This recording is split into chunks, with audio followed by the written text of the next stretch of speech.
So now we're having Ansgar to the floor.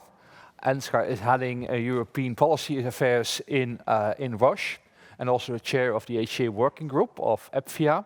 And like many of us, also a veteran in this affair. And I remember that when we were discussing early pilots on UNETA and doing the first pilots, that Ansgar was one of the one who came forward. Well, maybe Roche is interested to do so, and I think Marlene was involved. So I think we really needed that kind of first spirit to actually come together, and I'm very happy that you're here again, and now give you a perspective from industry on the progress of the implementation. Thanks for the introduction. Thanks for the invitation, Wim.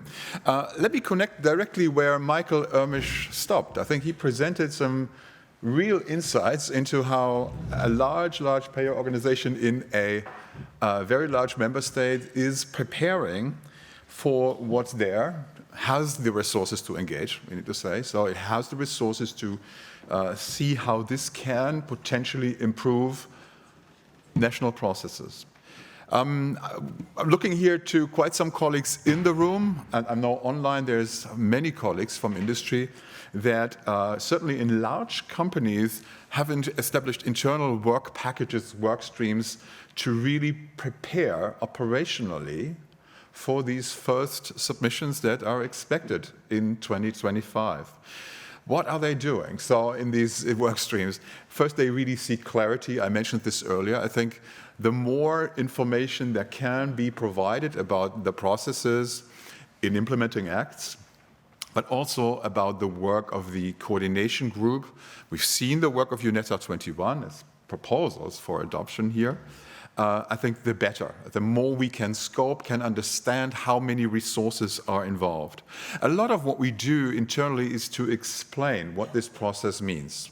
Still is something that's relatively new. People have heard about UNETA, and UNETA is a term that's constantly coming up.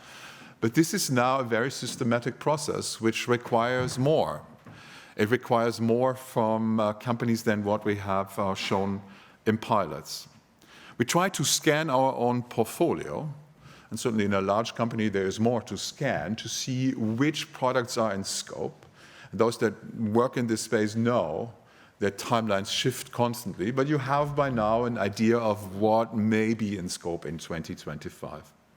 A key part, and I look here to colleagues from my own company, of this work I've spent in workshops looking into how do we make this happen. There's a very short timeline.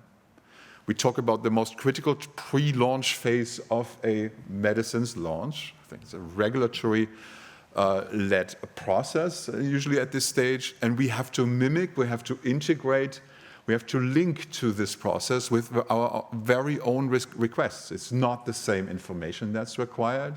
It's required that we modify and produce evidence in a very short amount of time to be ready. It's a cross-functional exercise. So there's many different colleagues involved. There's clinical scientists, there's statisticians, there's health outcomes researchers or HTA specialists. There's a commercial need to understand really how will this ultimately fit in the overall strategy to commercialize the product. There is the requirement, and this is something that you really now see, to think about how does this connect to the things that we do in countries. There's expectations that the work at the EU level and the work in country is really closely linked to each other. There's provisions in the regulation about how this interface has to be developed, what can be done, what cannot be done. So we have to really start mobilizing the affiliates or local operating companies at this stage. This model comes in parallel. I think also Michael mentioned this. This is a parallel process to the things that we usually do and will continue to do for quite some years. So the promise that may be perceived by some as a realistic option, that we save resources by cooperation, will certainly not materialize at the moment. And when you just see the amount of people here in this room, we spend this time extra to the things we do to prepare, to understand, to digest. So at the beginning, certainly these resource savings will not be real, and there's a lot that we have to explain. Many smaller countries, like in the terms of Michael, but also many smaller companies are still hesitant to engage at this stage. They don't have the resources. They may not exactly know how much the product that they focus on, the products they focus on, will be in scope. And they seek also, of course, for clarity. There's a need to specifically take care of these smaller companies. This is not a big pharma exercise. I think that's critically important. Now, the topics that we see and think should be addressed as a priority in the months and weeks, it's really weeks and months, not years, weeks and months going forward, is certainly how can we support, how can we scale up the joint scientific consultation process. Back to Michael, who says this joint scientific consultation moment will largely define the PICO, the core PICO, and facilitate also a first key discussion around these PICO framework that's the basis, at the basis of joint clinical assessments. So we need to scale up the capacity. We have discussions ongoing. I think when I say here these are priorities, it does not mean that this is new things to start. There is discussion ongoing. I think it's important to be transparent in this process where this is, simply because companies will seek now for these joint scientific consultation opportunities. We need a workable joint clinical assessment framework that's workable for both, for companies and also the assessors, the company experts that have to produce the report. We have raised this topic quite focused during last year and will continue to do so. We know and we've heard that there is activities in UNETA 21 to come to a more consolidated, workable framework, but I think we really would like to learn and see more of this because it's the basis of our resourcing discussions in our companies, how much is required from us. We need, and we've heard from Renato Bernardini just before, he focused a lot about technologies look different that come forward. Pharmaceuticals look different. They are specific types and groups of products. There is an evolving regulatory and drug development paradigm that we see. I think this was mentioned as well. And we have to address this. The key priority areas here are the areas that are in scope in 2025.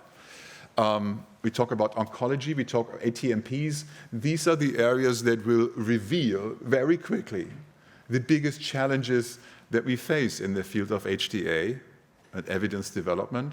And we need to find ways to address those. We need to think about the methods that are required, also articulate in Article 4 specifically, to think about the context of the specific disease, of the drug development and regulation that took place here.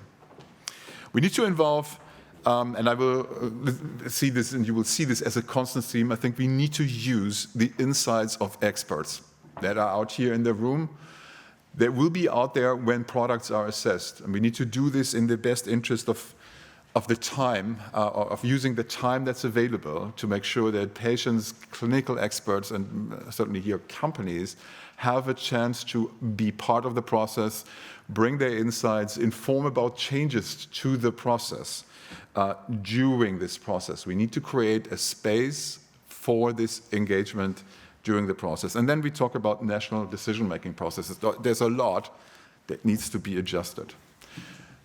We'll not go into depth here, but again, the message is, as a company, as a manufacturer, you're closely involved in every step of the way. You cannot define it away. I think there is information around, just factual information alone, about the state of development in this pre-launch phase that an EU process for joint clinical assessments needs to benefit from. We need to have an optimal submission. We need to adjust this submission eventually. We need to have an optimal report. And then when you go to the very end, so this red part here, I think we need to make sure that what has been done, that the report is embedded in this national engagement, in the national submission process, in the national pricing and reimbursement. Addressing remaining uncertainties is the very last point. I think it's important to understand, to maybe realize again, the clinical evidence discussion is not all that's out there to base decisions about pricing and reimbursement on. There is an economic question that's ultimately addressed. It's a question about the price, the economics, and there's other instruments and tools that we are developing, countries have adopted to a different extent, that we need to also consider as opportunities to address evidence challenges in specific situations that we realized. So this process cannot do everything, and it shouldn't be developed in a way as if it could to ultimately address an economic question. So in summary, companies prepare, and that's why we are here, like other stakeholders. I think we need to focus on pragmatic solutions that are workable. From what we discussed, we still see a lot of the theoretical optimum. We need to filter it now. We need to scale up resources.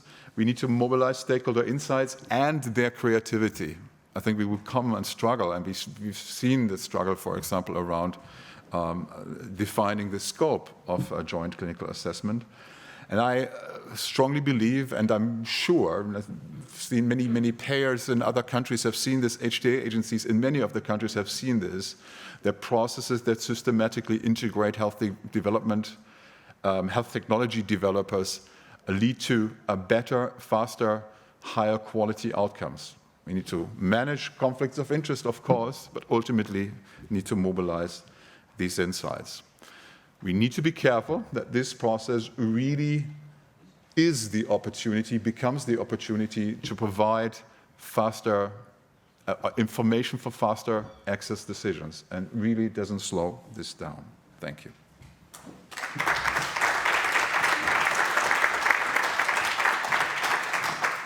Thanks, Ansgar, for the presentation. I think this is a good setup for the discussion after the break.